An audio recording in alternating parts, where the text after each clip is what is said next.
सुमन कल्याणपूर हे नाव कदाचित तुम्ही ऐकलं नसेल, पण त्यांची अनेक अजरामर गाणी आजही अनेकांच्या तोंडी आहेत. सुमन कल्याणपूर या दुसऱ्या लता मंगेशकर आहेत असं म्हटलं जायचं. दोघींचा आवाज खूप सारखा, अनेकांना ओळखता आला नाही.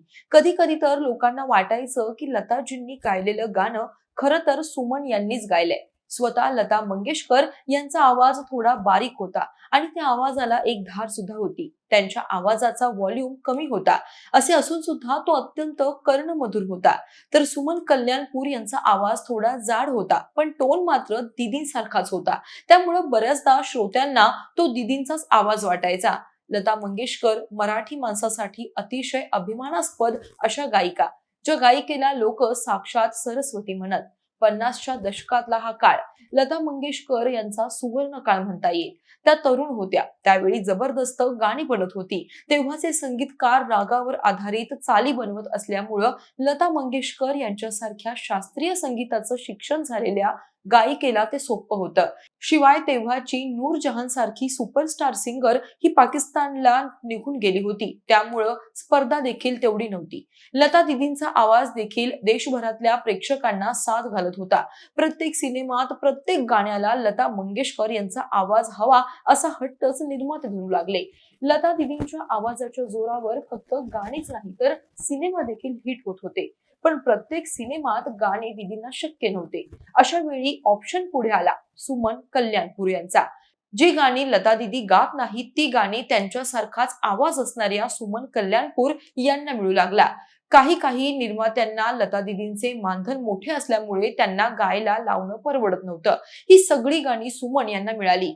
राग यमनवर असलेल्या त्यांच्या पकडीमुळे यमन कल्याणपूर अशी त्यांची ओळख बनली. सुमन कल्याणपूर यांचा जन्म अविभाजित भारताच्या आत्ताचा बांगलादेश असलेल्या भवानीपूर इथं झाला, पण त्या मूळच्या कर्नाटकच्या मंगलोरच्या होत्या. त्यांचे वडील शंकरप्पा हेमाडी हे तिथं एका बँकेत मोठ्या पोस्टवर कार्यरत होते. सुमनला लहानपणापासूनच गाण्याची आणि चित्रकलेची आवड होती. वडिलांची मुंबईला बदली झाल्यावर सुमनच्या आवडीला जास्त वाव मिळाला. चित्रकलेसाठी भारतातील सर्वोत्तम समजल्या जाणाऱ्या जे स्कूल ऑफ आर्ट्स मध्ये तिला ऍडमिशन मिळालं. गाणं शिकण्यासाठी देखील केशवराव भोळे यांच्यासारख्या दिग्गज उस्ताद तिला मिळाले. पण तिच्या वडिलांनी सांगितलेलं की शिकायला हरकत नाही, पण समारंभात वगैरे गायचं नाही. आज्ञाधारक मुलीप्रमाणे सुमननं सुद्धा होय म्हटलं, पण तिच्या नशिबात काही वेगळंच लिहिलं होतं. तिचा आवाज ऐकून कोणीतरी रेडिओसाठी गाणार का असं तिला विचारलं. वडिलांची परवानगी नसताना सुमननं धाडस करून ते गाणं गायलं. तिच्या गाण्याचं कौतुक झालं आणि मग सुरू झाला तिचा संगीतमय प्रवास. रेडिओतील गाण्यामुळे तिला कार्यक्रमात गाण्याचा आग्रह होऊ लागला. हळूहळू तिची प्रसिद्धी फिल्म इंडस्ट्री पर्यंत पोहोचली. शुक्राची चांदणी या मराठी सिनेमामध्ये सुमनला गायला मिळालं. पाठोपाठ मंगू या हिंदी चित्रपटामध्ये सुद्धा मोहम्मद शफी या संगीतकारानं गाण्याची संधी सुमनला दिली. रुपेरी पडद्यावरचं सुमन कल्याणपूर यांचं पहिलं गाणं कोई पुकारे धीरे से तुझे आंख के तारे हे होतं.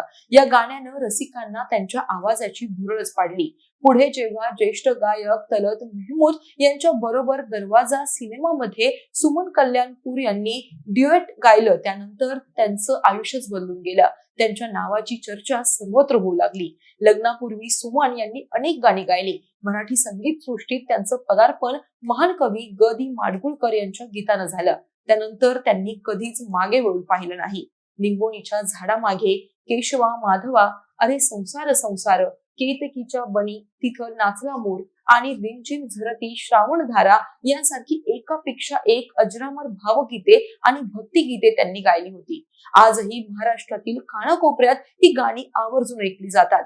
अनेकदा लता दीदींच्या अनुपस्थितीत किंवा बजेटच्या कारणामुळे संगीत दिग्दर्शक सुमन कल्याणपूर यांच्याकडे गाणी सोपवायचे. मोहम्मद रफी यांच्या सोबत त्यांनी गायलेली युगल गीते तर विशेष लोकप्रिय ठरली. वैयक्तिक ओळख स्वतः सुमन कल्याणपूर यांनी मात्र कधीही लता मंगेशकर यांची नक्कल केली नाही. त्या नेहमी स्वतःच्या नैसर्गिक आणि शास्त्रीय शैलीतच गात असत. सुमनजींनी केवळ मराठी आणि हिंदीच नाही तर बंगाली, उडिया, पंजाबी, राजस्थानी, कानडी आणि भोजपुरी अशा अनेक प्रादेशिक भाषांमध्ये हजारो गाणी गायली होती.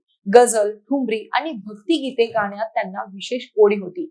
60च्या दशकात सुमन कल्याणपूर यांची अनेक गाणी गाजली देखील. त्या काळातल्या सगळ्या संगीतकारांसोबत, गायकांसोबत सुमन यांनी काम केलं होतं. कल्याणजी आनंदजी यांच्या सोबत ना ना करते प्यार तुमसे कर बैठे हे गाणं तर सुपरहिट ठरलं. आजकल तेरे मेरे प्यार के चर्चे हर जबान पर, रहे न रहे हम अशा गाण्यांनी काळ गाजवला. तसेच त्यांनी मोहम्मद रफी, मन्ना डे, तलत महमूद, हेमंत कुमार अशा विविध गायकांसोबत ही गाणी गायली. पण दुर्दैव असं होतं की लोकांना ही सगळी गाणी लता दिदींनीच गायली आहे असं वाटलं. टीव्हीवर कित्येकदा छायागीत सारख्या कार्यक्रमात सुमन कल्याणपूर यांच्या गाण्याला चुकून लता मंगेशकर यांनी गायलं आहे असं सांगितलं जायचं. लता दिदींच्या छायेतून त्यांना बाहेरच पडता आलं नाही. शिवाय तो काळ संगीत क्षेत्रातल्या राजकारणानं भरलेला होता. सुमन कल्याणपूर जरी शुद्ध शास्त्रीय संगीत आणि नाट्य संगीताकडे फारशा वळल्या नाहीत, तरी त्यांच्या गाण्यांमध्ये कमालीची शास्त्रीय बैठक होती. त्यांनी गायलेल्या मनमोहन, मन में हो तुम्ही या अजरामर गीताला मानाचा तानसेन पुरस्कार लाभला. संगीत क्षेत्रातील अमूल्य योगदानासाठी त्यांना गदिमा प्रतिष्ठानचा गदिमा पुरस्कार, भारत सरकारचा पद्मभूषण पुरस्कार अशा वेगवेगळ्या पुरस्कारांनी गौरवण्यात आलं. लाखो लोकांच्या मनावर राज्य करणाऱ्या महान गायिकेनं 31 मे 2026 रोजी मुंबईतील राहत्या घरी अखेरचा श्वास घेतला. त्या 89 वर्षांच्या होत्या. सुमन कल्याणपूर यांच्या निधनानं संगीत क्षेत्रातील एक अथांग व्यक्तिमत्व हरपलंय. त्यांच्या जाण्यानं संगीत क्षेत्रात निर्माण झालेली पोकळी कधीही भरू शकणार नाही.